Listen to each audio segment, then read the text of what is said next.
खबरता तक के धर्मानुरागी दर्शक वृंद, खबरता तक के धर्मखंड के अंतर्गत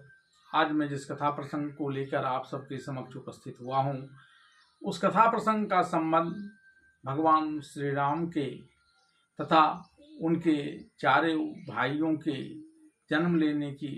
क्रमबद्धता से है। अपने चारों भाइयों में से भगवान श्री राम सबसे बड़े थे और उनकी माता कौशल्या भी राजा दशरथ की तीनों रानियों में सबसे बड़ी थी, पटरानी थी। लेकिन भगवान श्री राम के बाद चारों भाइयों में सबसे बड़े भरत थे, यानी भरत श्री रामचंद्र जी के बाद दूसरे स्थान पर थे, जबकि उनकी माता कैकेयी महाराज दशरथ की तीनों रानियों में से सबसे छोटी थी। उनकी मंझली रानी थी महारानी सुमित्रा।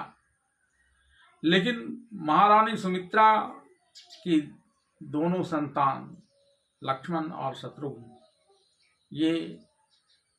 अपने भाइयों के जन्म की क्रमबद्धता में जिन्हें दूसरे स्थान पर होना चाहिए थे, या तो लक्ष्मण भगवान श्री राम के बाद दूसरे स्थान पर होते या शत्रुघ्न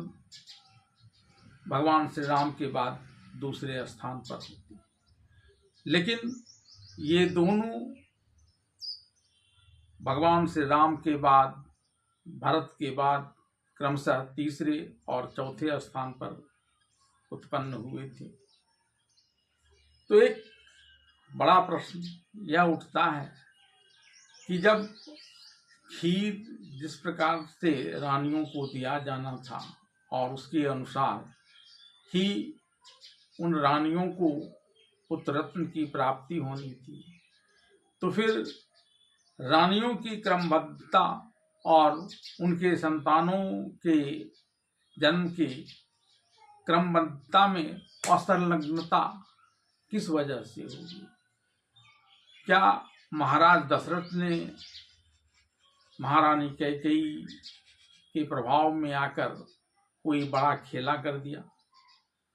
और अगर महाराज दशरथ ने यह खेला किया होता तो फिर वे सबसे पहले उस पुत्रेष्टि यज्ञ से उत्पन्न दिव्य खीर को कैकेयी को ही दे दिए होते, और फिर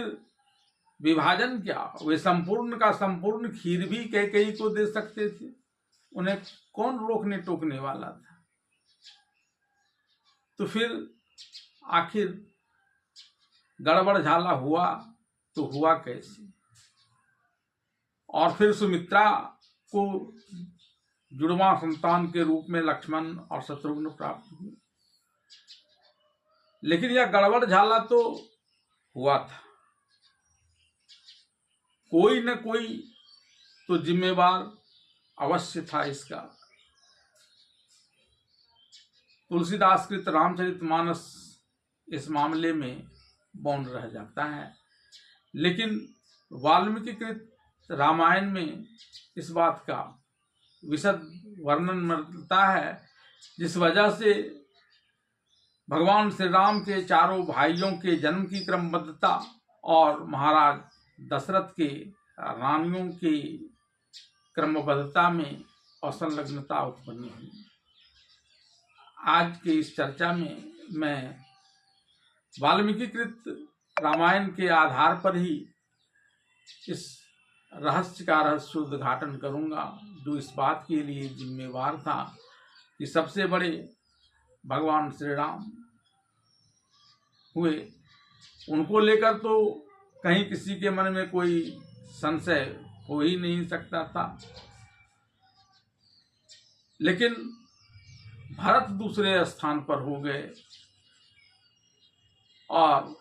जिन्हें दूसरे स्थान पर होना चाहिए था वे तीसरे या चौथे स्थान पर चली गई। वाल्मीकि कृत रामायण के अनुसार जब तक राजा दशरथ को पुत्र प्राप्ति की इच्छा नहीं हुई थी और वे आखेट करने में, साम्राज्य का विस्तार करने में, देवताओं के साथ युद्ध करने में व्यस्त रहे, तब तक इन्हें पूर्व जन्म में पुत्र रूप में प्राप्त होने का वरदान देकर भी भगवान श्रीहरि विष्णु इस ओर से निश्चिंत बैठे रहे। लेकिन जैसे ही इनके मन में इच्छा हुई, वहाँ भगवान श्रीहरि विष्णु ने भी सारे देवताओं को, जिनकी इन्हें रावण के वध में जरूरत होने वाली थी या उनके भी अवतार होने थे, उन सबको ऐसा करने का आदेश दिया और खुद भी कश्यप और अदिति जिन्होंने उन्हें वरदान दिया था, जो इस समय दशरथ और कौशल्या के रूप में थी, उनके यहाँ पुत्र के रूप में उत्पन्न होने का मन बना लिया। और जैसे ही उन्होंने यह मन बनाया, वैसे ही यहाँ पुत्रेष्टि यज्ञ जो अयोध्या में वशिष्ठ के कहने पर आयोजित किया गया था और ऋषि श्रृंग जिसका संचालन कर रहे थे, वह परिपूर्ण हो गया। उस यज्ञ अग्नि के मध्य से एक दिव्य पुरुष, एक दिव्य कनक वस्त्र में दिव्य खीर लिए हुए उत्पन्न हुआ और उस स्वर्ण कलश को, जिसमें पूरा दिव्य खीर भरा हुआ था, उसे देते हुए महाराज दशरथ से कहा कि यह दिव्य खीर है, क्योंकि आपने पुत्र कामना की दृष्टिकोण से यह पुत्रेष्टि यज्ञ किया था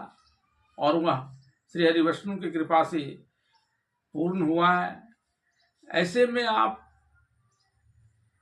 इस दिव्य खीर को अपने रानियों को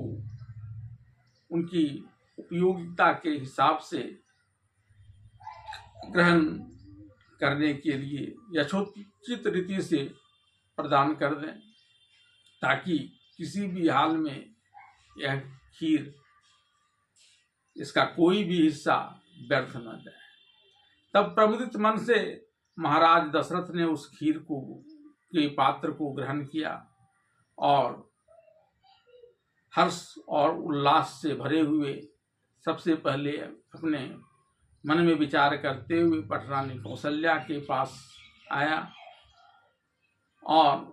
उस खीर के संपूर्ण हिस्से को 2 भागों में विभाजित कर आधा भाग महारानी कौशल्या को दे दिया। पटरानी होने के कारण उन्होंने तत्काल महाराज दशरथ की आज्ञा को शिरोधार्य करते हुए उस दिव्य खीर को ग्रहण कर लिया। तत्पश्चात मन में विचार लिए हुए महाराज दशरथ सुमित्रा के प्रांगण में आए और बचे हुए खीर का आधा हिस्सा महारानी सुमित्रा को दे दिया और बचे हुए आधे हिस्से यानी संपूर्ण का 1/4 हिस्सा लेकर कैकेयी को देने के लिए वहां से चले। इस बीच सुमित्रा ने यह सोचा कि बचा हुआ जो भाग है वह कैकेयी को भी मिल जाए, तब ये भी उसे ग्रहण करेंगी और वे उस क्षण का इंतजार करने लगी। महाराज दशरथ प्रमुदित मन से महारानी कैकेयी, जो सबसे छोटी रानी थी उनके पास गए, लेकिन उन्होंने उस बचे हुए खीर के भाग को वहां भी 2 भाग कर दिया और उस 2 भाग में से सिर्फ एक ही भाग यानी कुल दिव्य खीर का 1/8वां हिस्सा ही महारानी कैकेयी को दिया और 1/8वां हिस्सा अपने पास ही रखे रहा और मन ही मन कुछ विचार करने लगे। और फिर उन्होंने सुमित्रा को यह संदेशा भिजवा दिया कि वे बचे हुए खीर को उन्हें ही देना चाहते हैं, और तब फिर वे वहां से महारानी सुमित्रा के महल में आने लगी। इस बीच